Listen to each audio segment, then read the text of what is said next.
My name is Major Benson Winterfoot Payne.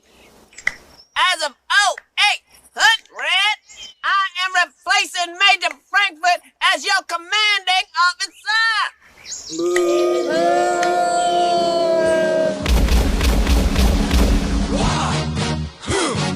Yeah.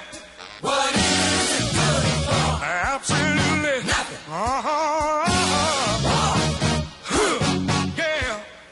What is it good for? Absolutely nothing. Say it again, y'all. Welcome back, Barbie Girls, to the Complete Guide to Horror podcast. Today, we're talking military school, possessed dolls, and more with Child's Play 3, the 1991 sequel to the first Child's Play movie. Child's Play 3, rated R. It's been years since Chucky, the doll with the soul and the voice of a psychopathic killer, was apparently destroyed in a fire at a doll factory. Now, Chucky's manufacturer is remaking the same line of toys with the old, still haunted materials. This resurrects Chucky, who goes after Andy, his former owner, who now attends military school. Military school? You lied to me! I'm sorry if you heard Disneyland, but I distinctly said military school. Chucky slashes his way through a string of grotesque murders as Andy tries to stop the doll and the spirit within it. Now, straight off the bat, my first time watching this was actually at your place, Coops, in the mid-2000s. I remember I was almost always the first one asleep during the horror movie night marathons you used to have, but this was my second introduction to Chucky after Bride, Seed of Chucky, those sequels.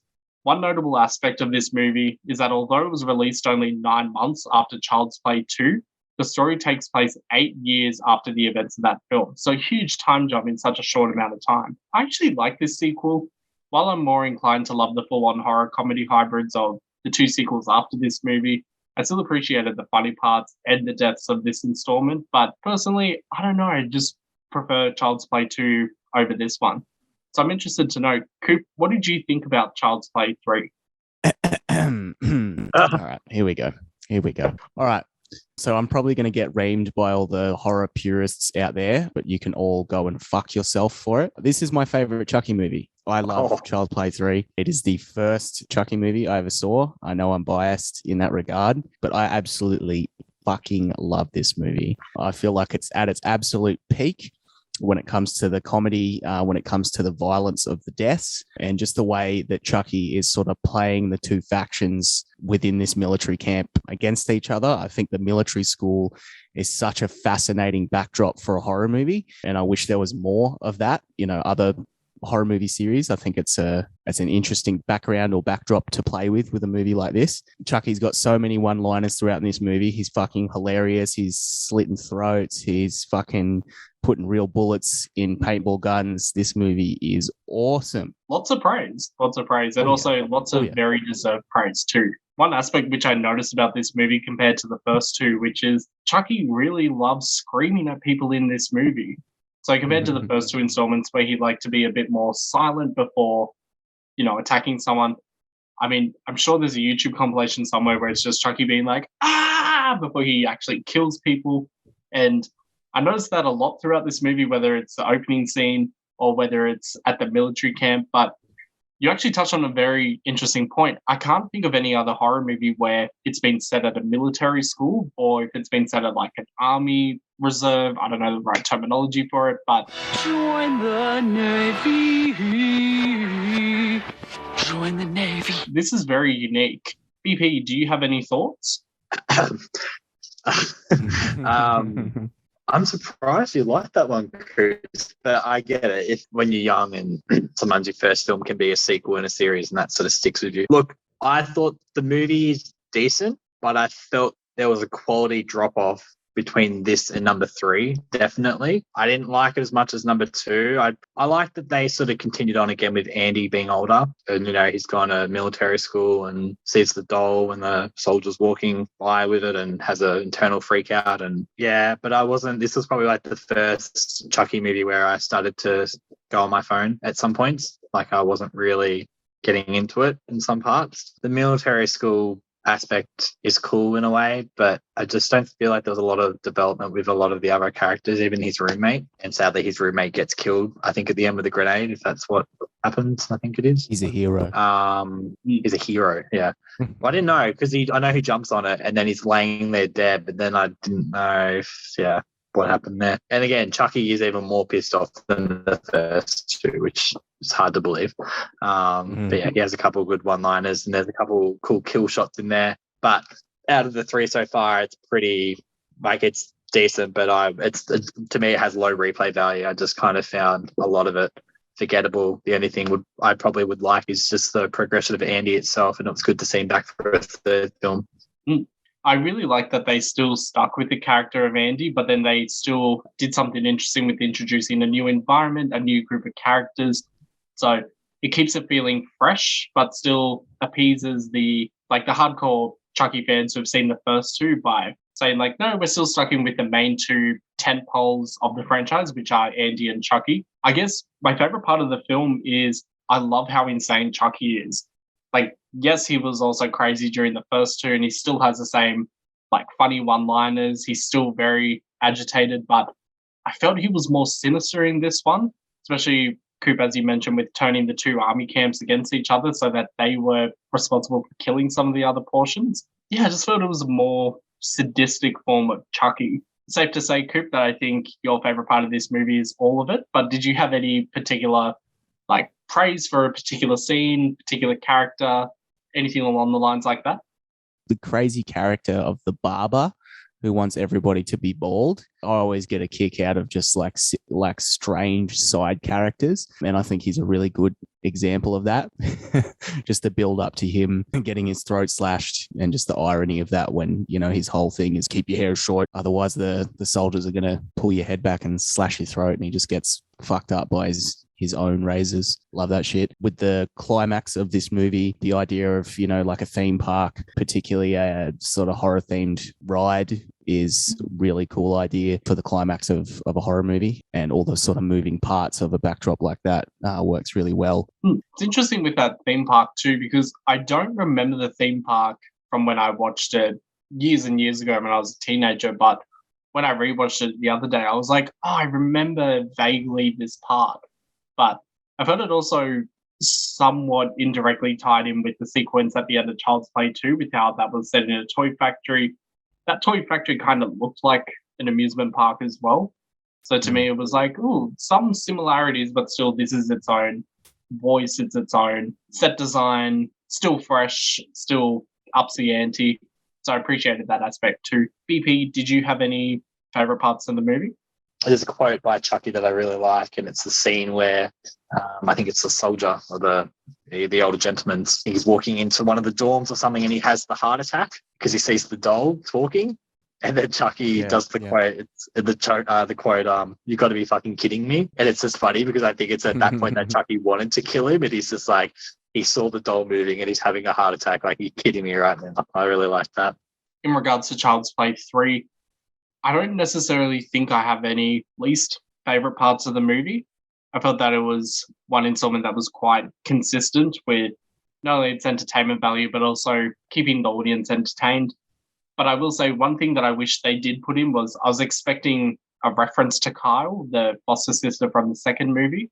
So I was thinking maybe, you know, she might appear at the same military camp somehow, or maybe she'll be like in the opening scene or anything, but I don't actually remember if Kyle was in Child's Play 3. Coop, I know you stated before that you don't have any least favorite parts. Tyler's kind of annoying. That's about it. It's interesting. I was just having a look on Wikipedia regarding this film, and it was saying the series creator, Don, said that this was his least favorite entry in the series, adding that he ran out of ideas after the second film. He elaborated further in 2013, stating he was not pleased with the casting, feeling Jeremy Silvers was too old for the role of Tyler. And then the director said in 2017, after the last film, that he called it silly. Chucky himself, in terms of, I guess, like CGI or sort of puppetry, like graphics and whatnot, he looks his best here, by the way. I don't know if anyone's noticed the first film, pretty good with his mouth. The second one started to get more facial features, and then this one's sort of full-fledged. He actually looks really good. The poster for this movie is eerily creepy to me. Does not look like, it is Chucky, but does not look like the Chucky that I know, that I've seen so far. But the poster's a bit, if you have a look at it, it kind of off-putting. Oh yeah, the poster's not very good. I feel like blood coming out of his mouth looks like it was added in on paint. Yeah, there's something. Yeah, I don't know if either of you have the picture up at the moment, but Yeah, I'm having a look at it. It said, there comes a time to put away childhood things, but some things won't stay put. it's a shit tagline. The traps come alive. It's all 3D all over again. But yeah, I was surprised with the poster. I thought maybe it would have shown him at the actual military camp, so that from the poster you get the sense of where the environment is. Because with the second one, I mean, I'm not saying you directly get that it's in a toy factory, but the fact that it's him cutting the Jack in the Box doll, it alludes at least to the toy factory. But this one, close up face, I know that was very popular with horror movie posters, not only in the early 90s, but even today you get like the close up posters of like Carrie during the 2013 remake. But yeah, I think there should have been a better poster.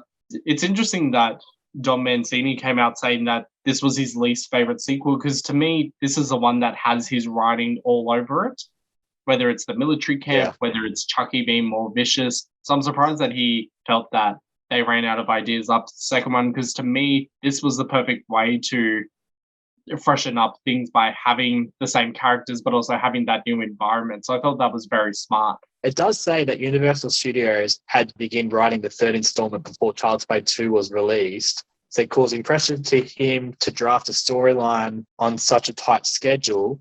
And then it did say that he initially wanted to introduce the concept of multiple Chuckies in the movie, but due to budget constraints, the idea was eventually scrapped. God, can you imagine if they did multiple Chuckies? Like, I know they do that in Bride of Chucky, but at least it's its own separate characters. Yeah, it'd be like probably called like Chucky, like Chucky.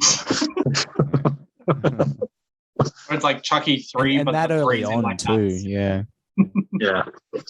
Do we think this movie holds up 31 years after release? I think it still does. I think that the sequels as a whole, like the original trilogy, still hold up. It's something that I know I'll still be watching, say, like in another 5 years' time, 10 years' time. Hopefully there's no future remakes or anything that fuck up the trilogy. But yeah, Coop, do you have any thoughts? Yeah, it holds up. Shit, yeah. I'm trying to think of the sort of aspects about it. Maybe with some of the ensemble acting, it feels a little dated in some ways, just because it's not sort of as tight as the main cast. But otherwise, I feel like it holds up. It holds up for some fans, but like for me, it's rather forgettable. Out of the three so far in the series, I would rather watch 2 and then the first one and then this one if I had to. But I think from anyone from the outside, if they were like in a video store at the time seeing Child's Play 3, they wouldn't actively, the poster doesn't help, but they wouldn't pick it up unless they've watched the series or number 2 prior. So I think that kind of limits it in a way. It's only really for the fan base at this point. Like if you were in Video Easy, you saw Child's Play 2, and Child's Play 3. I think most people would go for Child's Play 2 just based on how dynamic that poster is. But then if you haven't seen any of them, you're of course going to go for the original as opposed to number 3. My mum had this on video, and what happened was that she rented it from Video Easy, and she thought she took it back, and she got like fee or fine or whatever. And she's like, I know I brought it back, but like, whatever. She just like paid the fine. And then, was looking around the house one day and came across like she'd obviously taken just the case back. So we just had the actual videotape lying around. And this is, I don't know, maybe showing my age here, but it was always like, like an actual video, like not just stuff mum's taped off the telly and cut the ads out of, because Did you get like a late? We're all technologically advanced and shit. So I watched this when I was pretty young. I think I was like 9 or 10 maybe. It wasn't very old. Yeah, it was like, ooh, what's this movie? It's with the cool, because the writing looked really cool. It was all in blue, but it had like evil looking text. And I always wanted to watch it when I was younger, but I wasn't allowed to till I was like 9 or 10. Which I know it doesn't sound very old, but like whatever, get over it. Yeah. It was good back in the day with tapes. Some of them would be color coded as well. So you'd be like, oh, an orange tape, Nickelodeon. Yeah. And all the old trailers, oh my God. There was one for some weird evil cat movie, like a cat was coming to get you. And there was one for a Spike Lee movie called Jungle Fever. Half the trailer was just showing all the famous people that were in it. There were so many famous people in this movie, and half the trailer was just like real upbeat music and like all these famous people in it. I think it was the House on Haunted Hill VHS. There was some trailers on there for movies which I actually did go and rent afterwards. So I do think that was a funny promotional gimmick that if you mention this to anyone that's like below the age of 18, they'd be like, huh? There were YouTube ads on videos? But Yeah. the one thing that I hated about VHS rentals, well, actually, no, to be fair, not VHS, but DVDs for sure. VHSs, you could press fast forward and skip through like that ad at the start where it's like, have you bought or rented a pirated copy video? And it takes like 20 minutes to scroll through that fucking ad that's always at the start. You could fast forward through the trailers, but on a DVD, they removed the ability to skip through all those. So you'd have to be like, fuck's sakes, just let me watch every the movie. time. And it's asking if you stole a box set television. Yeah, you wouldn't download a house. Like, there's a scene in that trailer, and I always used to think it was Michael Jackson sitting in the chair. It's where he takes the handbag, because it's someone that's wearing a long jumper and like long black hair. The kid in me likes the frosted side, but the grown-up in me likes the kid in me. Also, what fucking internet was that girl using in that video? Because that ad would have been late 90s, early 2000s, and she's downloading the movie, and it downloads within 2 seconds. Yeah. I want that internet. The music's pretty like banging in that trailer, and I remember being in that. It's so good. Watching it. Yeah, Would shake like the there's cinema every time. I just always remember the THX thing where it's like, and it's in like every James Cameron movie, but The Simpsons do a funny parody where that sound comes on and like people's heads explode, and Grandpa Simpson's they're like, turn it up. Or like Gracie films.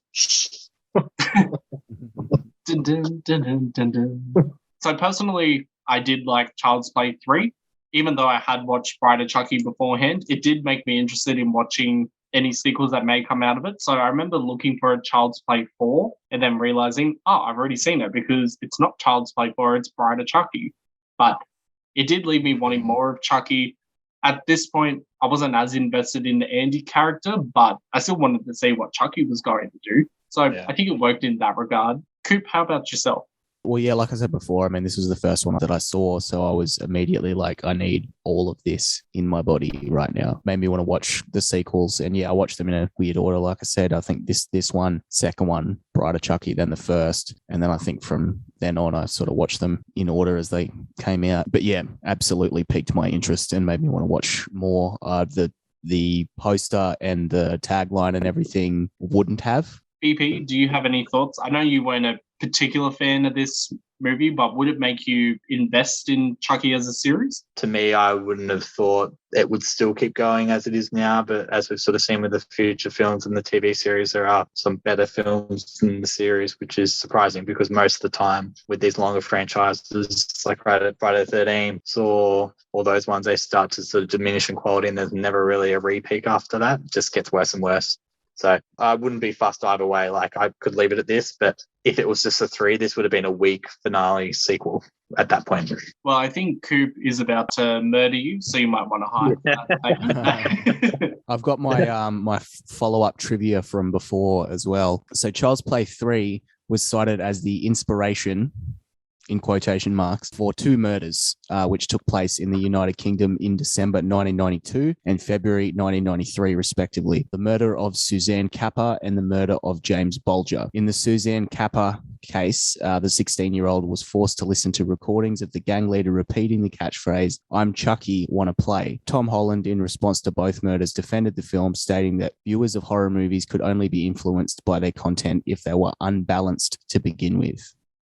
There's a bit of trivia on some controversy with Child's Play 3 for you. I just kind of roll my eyes when they hear it and try and lay blame on real life murders just on films and video games. And it also comes a thing of the parent responsibility and other factors as well. Yeah, for sure. Like, I mean, I played a lot of The Legend of Zelda back in the late 90s, but I wasn't running around throwing pots at people or getting a sword and trying to kill chickens so that they come after me. Yeah. It's like I wasn't my secrets out. No. It's like I wasn't leaving banana peels on the ground and hoping someone would spin out on them.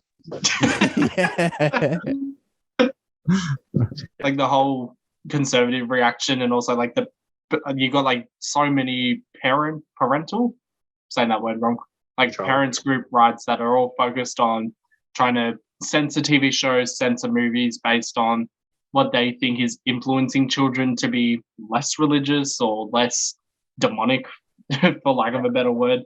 It's just like, I'm sorry, but horror movies don't influence people to do that. If anything, maybe some strange weirdos might watch a movie and be like, oh shit, that's horrible. I would never do that in a million years. So it might actually do the opposite. But look, bitches be crazy. Mm-hmm. Coop, BP, thank you both very much for joining me again today. Oh, thank you. Listeners, in our next set of episodes, we discuss Bride of Chucky and Seed of Chucky, the two comedic sequels which see the birth of Tiffany, Glenn/Glenda, the non-binary queer icon of the series, and discuss what worked, what needed improvement, and the enduring legacy of Brad Dourif, Don Mancini, Jennifer Tilly, and more. Like, comment, share, all that shit. You already heard this before. If you hated this episode, this ought to slow the pricks down.